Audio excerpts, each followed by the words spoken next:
Hello, and welcome back to TeaBookClub. I guess we can't really go through this week without mentioning the dear coronavirus. What I'm hoping is that with all of the terrible news that we have and the constant issues going on around that, is that what it does give us is time. So if you have time at home, pick up a book, a tea book, any other book, read. Use the time. It's not isolation. It's not lockdown. Use that time. Take the space. Take the time to read. Take the time to do a project, and actually go inwards and find something that will help you grow, and that you can grow from. And let's see what comes out the other side as a different world, for no doubt it will be. That aside, let's get to TeaBookClub. TeaBookClub, we read a book every 2 months. We have a meetup every month. So the first month in the cycle is a social meetup. The second month is for discussion of the book. Pop on over to TeaBookClub.org or join TeaBookClub on Instagram. The links for both of those are below, and you can find out more about us and what we do and what we're reading at the moment. The book that we're reading at the moment is The Story of Japanese Tea by Tyas Sōsen, which if you've been following along, I've been thoroughly enjoying, no less so in these final chapters, which are looking at different kinds of Japanese tea. So really, really fascinating. Every week I do a 5-minute reading. So this week I'm jumping in at page 155 on the topic in the section on black tea.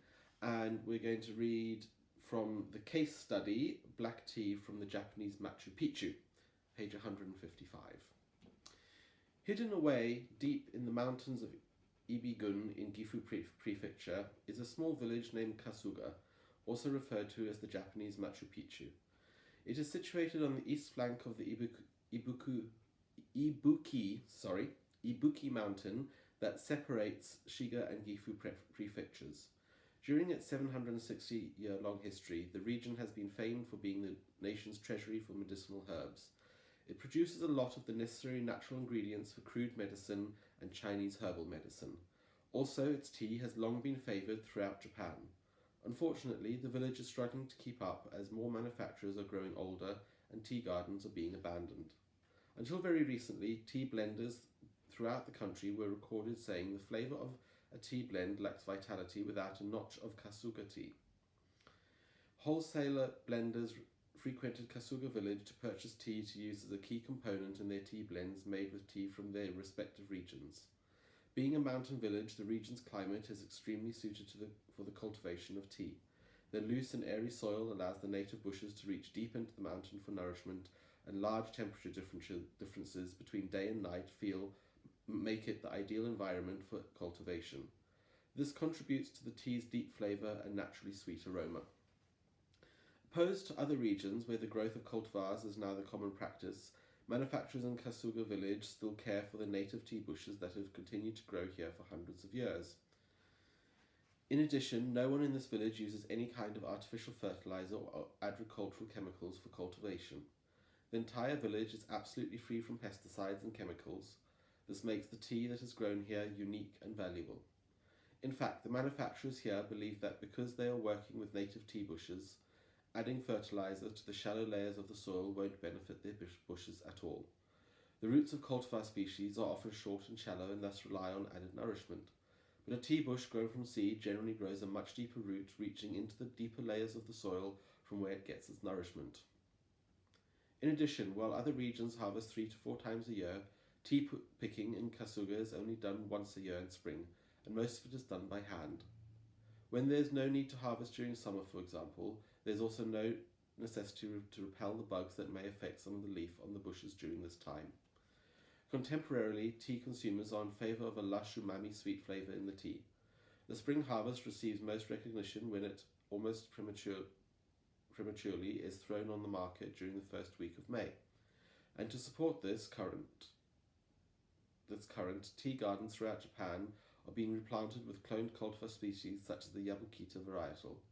In order to meet with this trend, the majority of tea manufacturers use massive amounts of nitrogenous fertilizer to introduce a sweeter flavour in the leaf and push the plant to produce faster. Cultivar species such as the Yabukita easily absorb these artificial substances with their whisker-like roots in the shallow layers of the soil. Then again, when in April-May the spring harvest season begins, manufacturers compete like mad to be the first to bring their tea onto the market. It is an unfavourable trend because the price of the tea is determined by the speed with which it reaches the marketplace. Regardless of quality, tea manufacturers that produce later are forced to sell their tea cheaply, and that is the case in Kasuga village. The native bushes in this region develop with the natural resources they obtain in their direct precincts. Due to the high altitude and long winters in this area, harvest happens measurably later than other regions, and thus manufacturers are forced to sell cheaply. For a brief moment in time, producers have considered to adapt to the ways of the tea industry, but the native bushes with their immensely deep roots don't let them be removed that easily. With very little prospect on steady income, the labour intensity and the lack of successes, the tea of this region is diminishing. Tea manufacturers are growing older and have to abandon their farming activities due to their age. As a result of this tendency, the outlook of the region's tea gardens can be categorised in three groups. 1.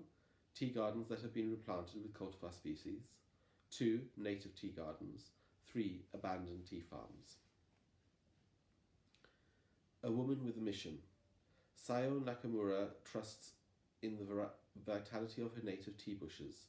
With their centuries-old roots, they gain vitality and nourishment from the deeper layers of the soil. She feels that to create an authentic tea, it is this feature that contributes most to the inherent power and energy of the tea. Unfortunately, she says, not many manufacturers, even in this region, realise this vital trait.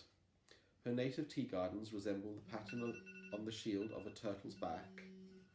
That's 5 minutes, but I'll just finish this paragraph or two.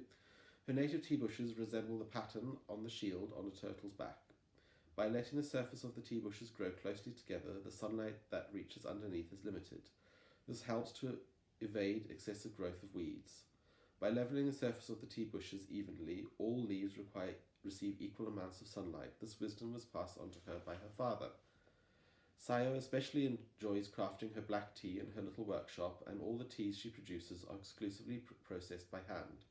She strongly feels that mechanized equipment can't beat the quality that can be achieved through hand processing, and doesn't simply want to trade quality for quantity. After she has carefully picked the tea leaf by hand, she then proceeds to manually guide the tea to completion. Kneading and rolling is done by hand, and even sieving the tea and final selection is done manually. She truly cares for each leaf individually, and this energy can be felt in the tea.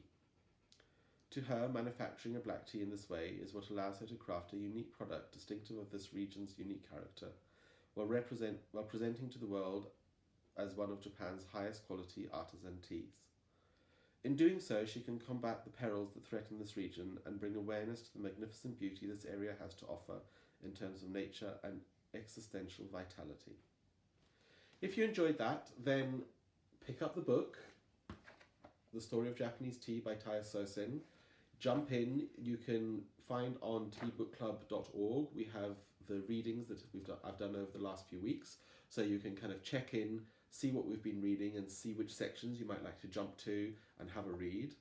At the end of this month, we will do our meetup, where we will be joining together to discuss the book and share our thoughts on it.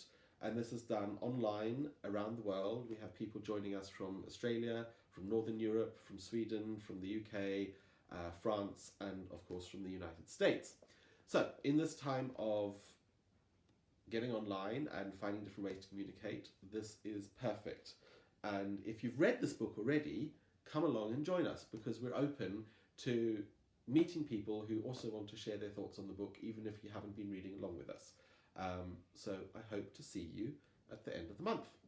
Thank you.